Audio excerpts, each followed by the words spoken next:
as it is very clear that many people are really looking with great optimism and hope towards the sacred economy proposition. And it's not just a proposition or a proposal, but a Satyagraha, a form of action that has already begun. Now, as we have already touched upon the issue of sacredness, it has been very clearly explained that that sacredness is not associated with any caste or communalism, but it is with equity and justice. And the value and the asmita, the esteem of labor, that needs to be highlighted in any economy that aims at not just providing source of livelihood, but also providing such products and goods that will really fulfill the basic needs of the society, which is what we really need by development. But all the people who are the strugglers, and from every sector there was a very solid, in-depth and a very fighting spirit that was presented here through the leaders who spoke about it. It is therefore very necessary that this alternative development paradigm, which is not economic, as I said in the first session, but also social and political, and aims at bringing in some basic transformation, that must be looked at as bringing together the struggle and reconstruction, which lacks in many places in various movements. When the farmers' movement, founded by Professor Ranjendra Swamiji, the leaders, including Chukki and others, took it to Amrita Bhumi. That was an attempt to really link the struggle by the agriculturists to the technological paradigm that should be more sustainable than the present agriculturist scenario. When we started in Narmada Valley, the Jeevan Shalas, and 6,000 Adivasi children have now passed out and also become athletes and graduates and postgraduates and teachers and leaders in the fishing cooperative and activists too. It was also with a clear thinking and conception that we must bring together struggle with reconstruction. Otherwise, go on fighting, and when whatever we may demand and put as our charter or our manifesto, there is no one in the ruling positions today who would really look at it sympathetically, and although they can have dialogue at times, especially the non-BJP parties who engage in dialogue with the people's movements, there also we have an experience that they don't easily give up their own positions, their own paradigms, their own visions. And they don't, that's why, accept our demands with a heartfelt conviction. In such a situation, the movement always think of not really a very established institutionalization, but asserting its own alternatives. And that is what I think this proposal, Satyagraha, towards a movement is presenting to the various workers, the agriculturists, hawkers, handloom weavers, construction workers, Anganwadi workers, and all those who are in the organized sector, so-called, or unorganized sector, so-called, really protected and unprotected, I prefer calling them that, sectors of working class, analyzed or call it dissected by the leaders of the various movements. And that really brings out the fact that today's economy is corporatized economy.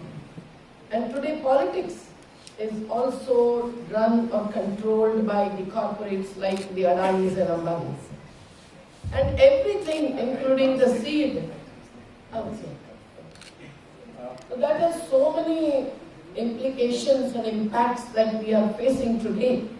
Yesterday's news about the GDP, which has come down, not only in the industrial sector, not only in the car industry, but also in agriculture. That is affected because of these controls through money and market mechanisms that the corporates are imposing upon all the working classes who are the real producers, the real distributors, the real feeders for the country's population.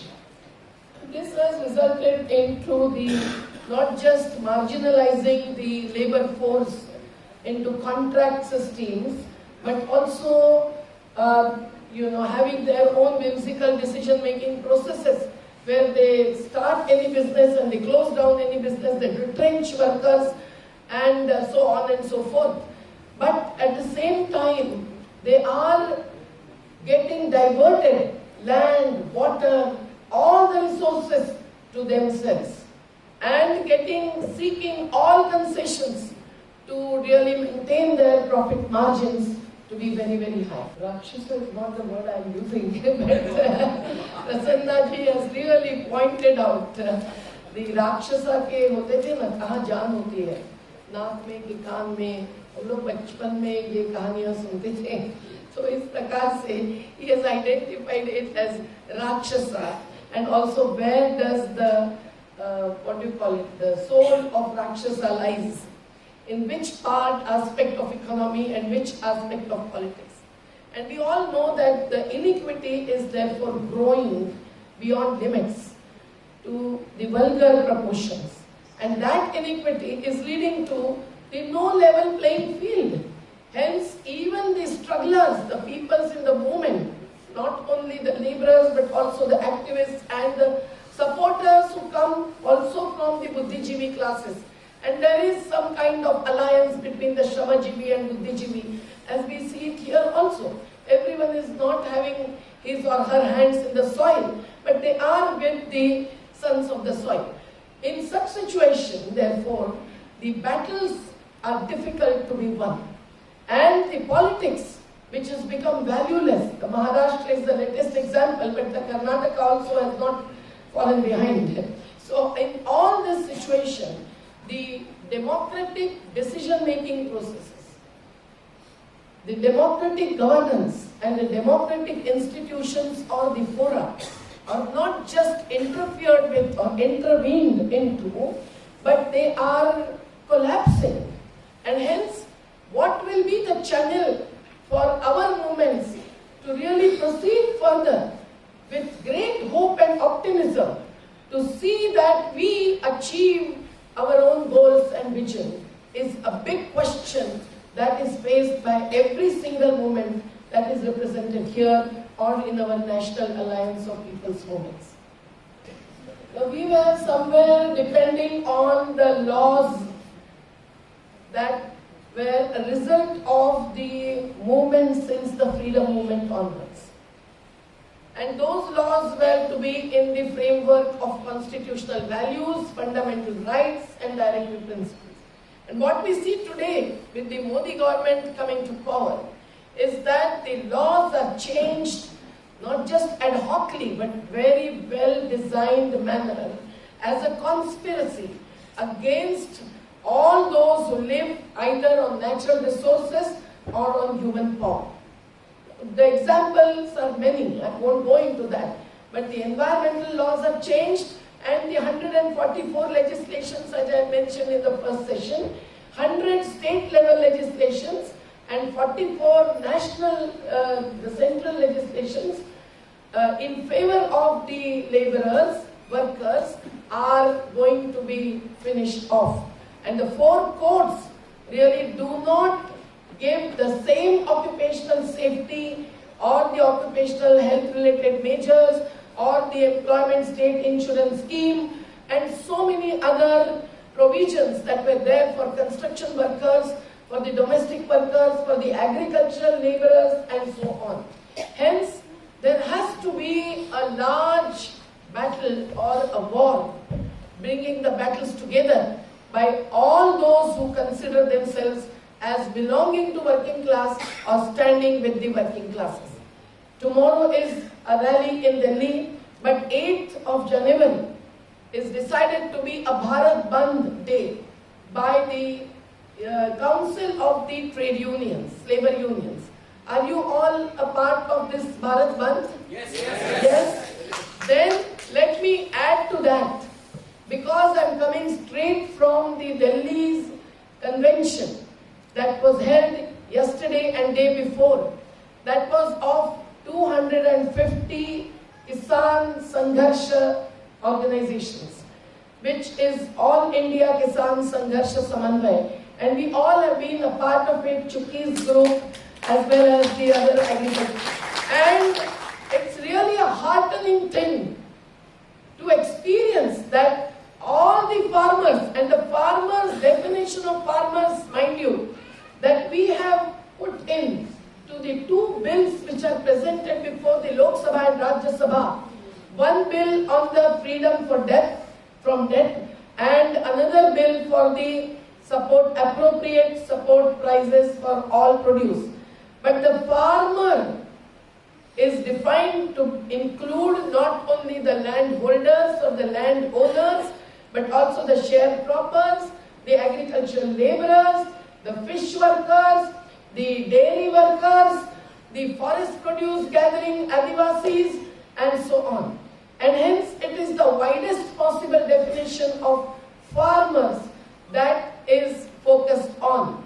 And this large alliance, the largest one as on today, of the farmers' organizations also have decided to give a call, and given a call yesterday for a Gramin Bharat Bandh on the same day, 8 January, to support and express solidarity with the other working classes. Can you really be a part of this? Yes, madam. Yes. Gramin Bharat Bandh means the गांव और शहर की जो inequity है, जो disparity है, जो इस सत्याग्रह के द्वारा और इस इकोनॉमी, अल्टरनेटिव इकोनॉमी के द्वारा भी रखी जा रही है, वो एक एक गांव और शहर के बीच की जो दूरी है, उसको भी हम खत्म करना चाहेंगे। और जो श्रमिकों के बीच की और बुद्धिजीवियों के बीच की जो दूरी है, वो भी खत्म होनी चाहिए, ये हम आग्रह रखेंगे। पर साथ साथ the land, water, forest, minerals, now even air, it appears as if it all belongs to the handful of our population.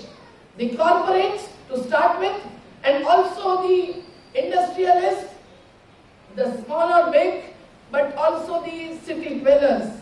And hence the rural population, who are the real producers and the feeders, they are targeted, all these. The best example is of the pollution in Delhi.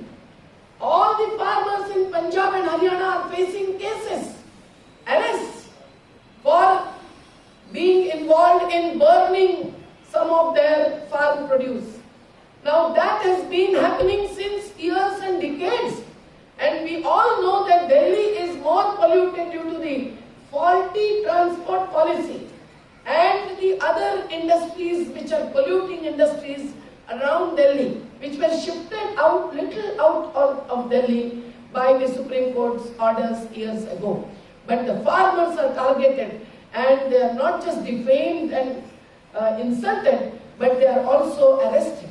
So all of this needs to be brought forth, and we must assert that the rural India and the working classes elsewhere, even in the cities or industrial estates, must join hand to say that we are the real builders as construction workers, we are the real producers and feeders, we ensure food security in this country, not the multinational corporations, and we are the sweepers as Dalit workers, we are the women workers in Anganwadis and various educational institutions, so on and so forth. And if we want to assert this, that large unity On one hand, we have to join this struggle of 8th January, and on the other hand, we must support wholeheartedly the alternative paradigm that is being brought up through this Satyagraha. So when we think of the proposal that this Satyagraha has presented before us, we know that it is on one hand the Satyagraha that proposes a choice of appropriate technology, and that is in every industry, which includes agriculture as it was put up, but it also presents the scenario of equitability and sustainability.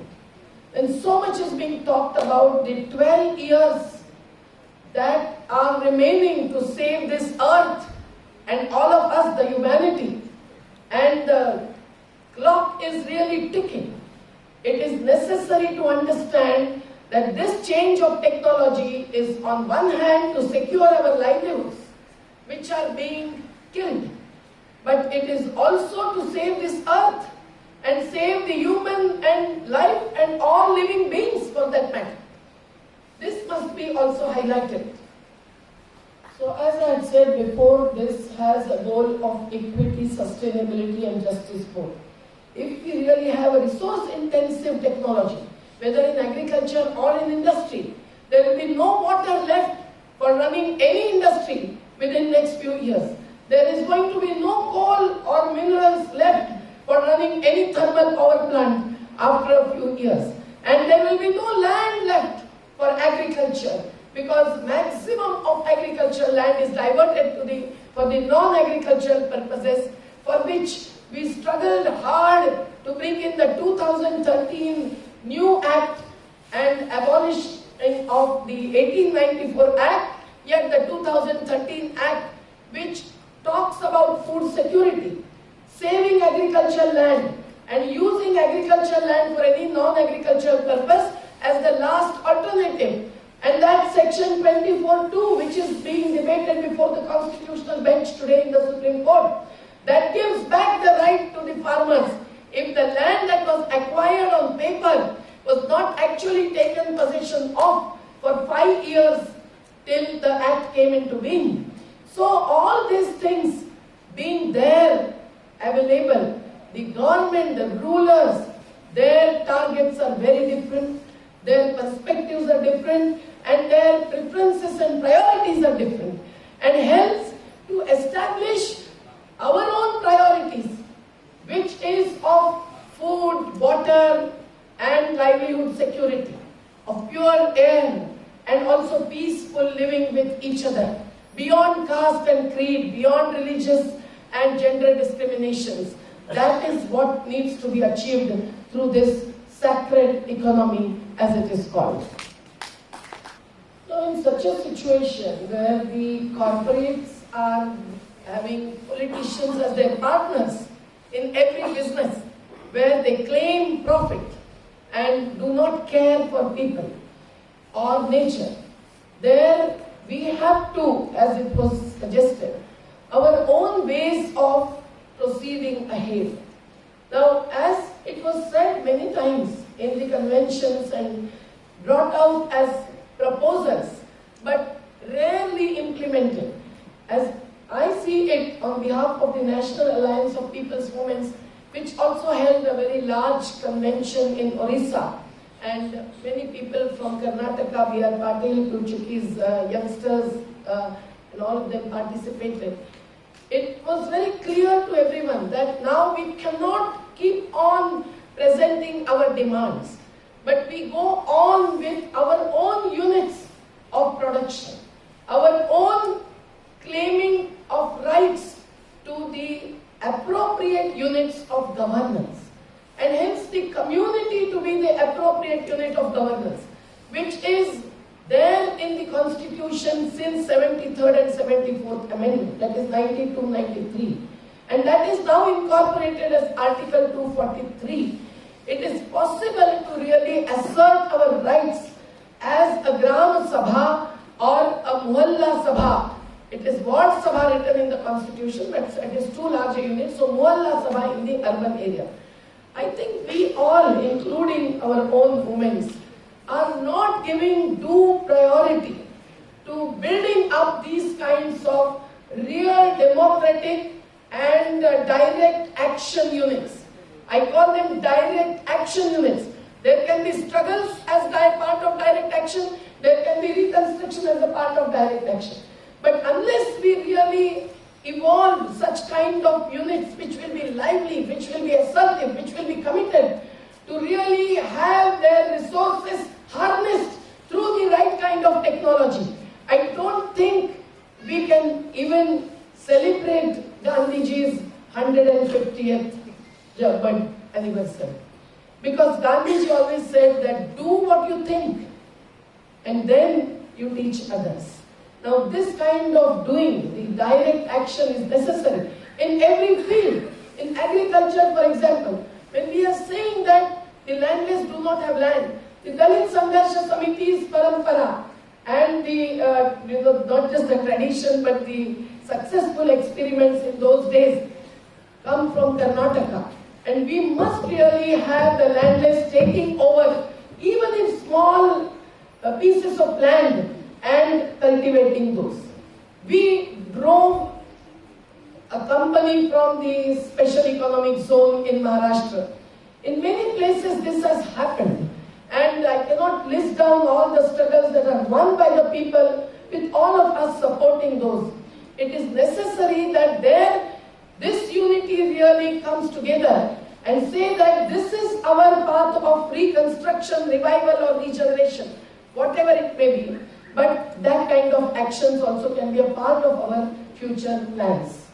As far as industrial sector is concerned, just taking it forward to that, we have experienced that contract laborers are the Dalits in the present industrial economy.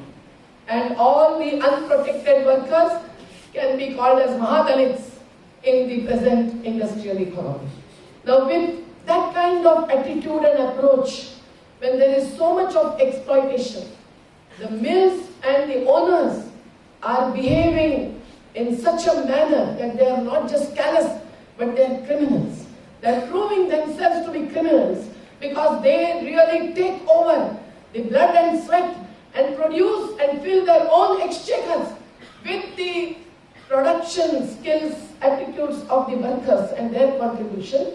And then when they shift over to the next sector which is giving them more profit, they have the full freedom to do so. Now there are Industrial Dispute Act and Section 25O, but they don't follow it, and the politicians who are partners really give them the way. This is the experience we had in the Century Mill Workers, which is a part of the Narmada Valley. And I really want to highlight this because there we won the battle establishing that the business transfer agreement by the Birlas to some other Calcutta company, Ware Global, was a fraud, a sham agreement. We won the battle in the Industrial Tribunal, and then the Birlas came to us for a dialogue in the high five-star hotels, and they were very humble, and they presented the proposal of voluntary retirement scheme, and that was coming to 5 lakhs per worker. We said after spending 25 years, we cannot accept this 5 lakh. And the workers said, why don't you run the mills? You do that and we will work under you. Why are you transferring the business first of all? So they gave a number of reasons. They said, no, we are in losses, and their balance sheet showed huge loss. But when the staff members also joined the workers, and we all brought all the experts from different places, and Birlas offered us 2 mills for 1 rupee to be run by the workers' organization. We took so much pains and put in efforts. And let me tell you, because there are all trade unions sitting here, that the unions whom the workers had left and come to the Save Narmada Bachao Andolan to really lead a Satyagraha struggle that they wanted to. They did not want to be a part of the union, although I was also a part of some union, the Hind Mazdoor Sabha affiliated union of ours, since the post-freedom days. But the workers felt that they had no faith in the unions because the union leaders were asking them to join the new company and they had no faith in the new company, which was a fraud. Now when this happened, we decided to take over the mills. And what can I tell you? The unions of the Bharatiya Communist Party, Indian National Congress and Bharatiya Janata Party, the AITUC, INTAC and BMS, they joined hands and decided to go for BRS. And they were always a witness to all our discussions because 90% workers had joined us. I am giving this as an example because when we go in for such large and larger alliance, which we all look forward to as a great dream, we must be clear about not just our vision, but also our actions that must reflect all our speeches, all our visions, all our ideologies, not only on paper, but in action. And that, when it doesn't happen, and there is a compromise, we experienced it, the SUCI is here, in some other struggles also. Today we have forgotten that. We want the secular unity to be attained. It's not just Shiv Sena, Congress, Rashtrabadi unity, but the real unity and largest possible alliance of the secular movements which are to be in struggle actions and reconstruction actions is our dream. Now in such a situation, when the historical opportunity is likely to be missed, because the Birlas immediately says that, oh, if 100% workers are not for running the mills, we cannot give you the mills. Now more than 90% workers have become the members of our unions. We had to assert our rights and they are all for running the mills. They are doing so much of constructive work already and they are getting the salary because we got the tribunal's order to pay the salary. So Birlas are spending 1.5 crore every month and our Satyagraha is going on. And Satyagraha is also producing the handloom cloth because the textile mills are closed and they are out at the gates. But they are producing the handloom cloth, they are doing all kinds of construction work. I am really proud of these workers who have not just the skills but also the right kind of approach towards employment generation and protection. So friends, when this happens, the alliance building process gets affected very severely and we get a big blow to this alliance building. So please stop our own leaders if the leaders go in for that and ourselves from getting into any compromise at a very critical time. And that is what this Satyagraha also will appeal to you all. Don't fall prey to someone who would say that, oh, don't go in for sacred economy, otherwise you will be kicked out of your industry. You will lose your job. That is possible. The Swaraj India leader is already in jail for no reason, for no offense committed by him. So this is likely. When we go in for this kind of unity, we have a great responsibility. I will just have a last point, but maybe you can translate. Related to this struggle and the Narmada struggle of 34 years, which is against the land acquisition, and at least not without full rehabilitation, where we have got 5 acres land for 20,000 farmers and house plots for 30,000 and still a few thousand remained and the waters are filled and you can see from the calendar that you can purchase or the posters that I have brought. What is the situation there where the real attack on the natural resource system and all those who lived on that. But we have 37 fisheries cooperatives now claiming right to the Sardar Sarovar Reservoir and we have got our rights partly but not fully, so on and so forth is going on. But what I was saying was that the women's power really matters.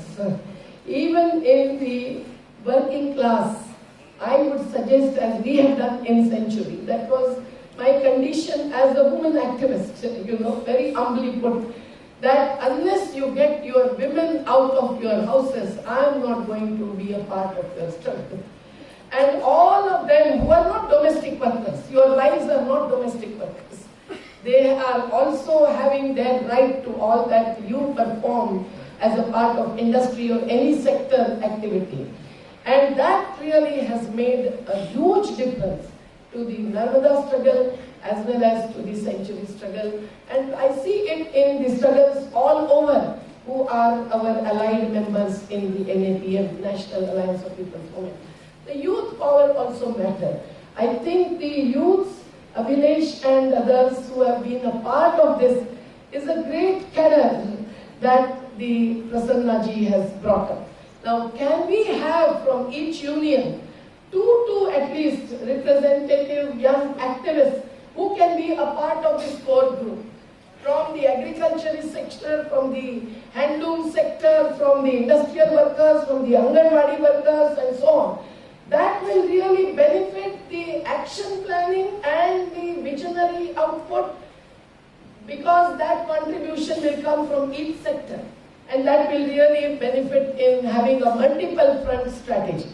Now, as far as the multiple front strategy is concerned, I think the People's Court is a very good action plan that is suggested, because people today do not have any channel even to plead their own case against inequity, against injustice, against loss of livelihoods, and towards the options and alternatives. So that they will get. But I think also that we must have some such Satyagrahi action. Maybe Jameen Haq Satyagraha for the agriculturists, the industry Haq Satyagraha for taking over the industry. If the Malik is not running it, the Shramik will become the Malik, is prakar ka assertion. Now, we may not succeed in every Satyagraha to the last detail, but that will go a long way. And ultimately, what Menanji has suggested, maybe a time has come, but we are not yet prepared. So from this 8 January Bharat Bandh, Grameen Bharat Bandh and Audyogik Bharat Bandh, if we can assert ourselves as the largest number of our population, and that is of the working class, certainly a message will go to the rulers who are already on a decline. Their power, which is now being challenged more and more, which there was no hope about just a few years or a month ago. But still, I think now the people have gathered hope, because there are states where the non-BJP government has come to power, and the different kind of alliances are taking over some of the partly non-secular parties into the secular fold, as it is happening in Maharashtra. You can rely upon the replies given to the questions by Uddhav Thackeray and others. So, if there is a path to be traversed, we must really have these different kinds of actions that will suit different sectors, maybe, beyond the courts. Because after hearing and after judgment coming from People's Court or People's Judges, as Justice Gopal Gowda, and there are so many of them, what next will be a question.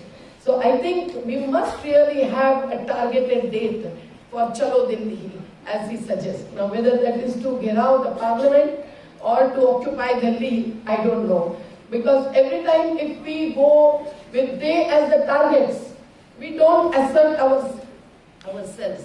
So sometimes there has to be like the Indonesia, Italy, Bangladesh, these Philippines at times, these countries, Argentina, have experienced these kinds of struggles where people just come on the streets, and that itself gives a reply back to the arrogant rulers.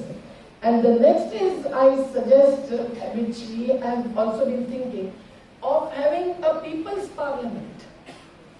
Like the Russell's 101 then, if we can have really a parallel system that would not just give judgments in the people's courts separately, but also will have a permanently established democratic institution. Permanently means There will be a democratic process of changing the parliamentarians, etc.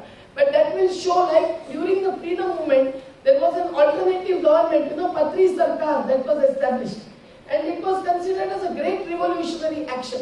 Somewhere, I think if we can have these kinds of parallel systems established, then I think that also will be a message that can go a long way to promote these kinds of alternatives. So I again appeal to you all to really close down your work and activities into a village or a muhalla or a township in a city.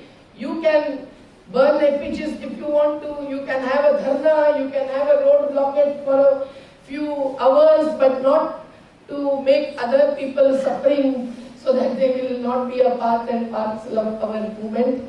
And you can also have different kinds of actions, maybe a fast, but a Gram Sabha or a Muhalla Sabha resolution on that day must be passed as to why do we feel like becoming and why are we a part of the Bharat Bandh. So I really appeal to you to be a part of that, and as an organization taking a decision, and really wish you all success and assure all support, solidarity and participation to the extent possible in the sacred or Sattvic economy movement.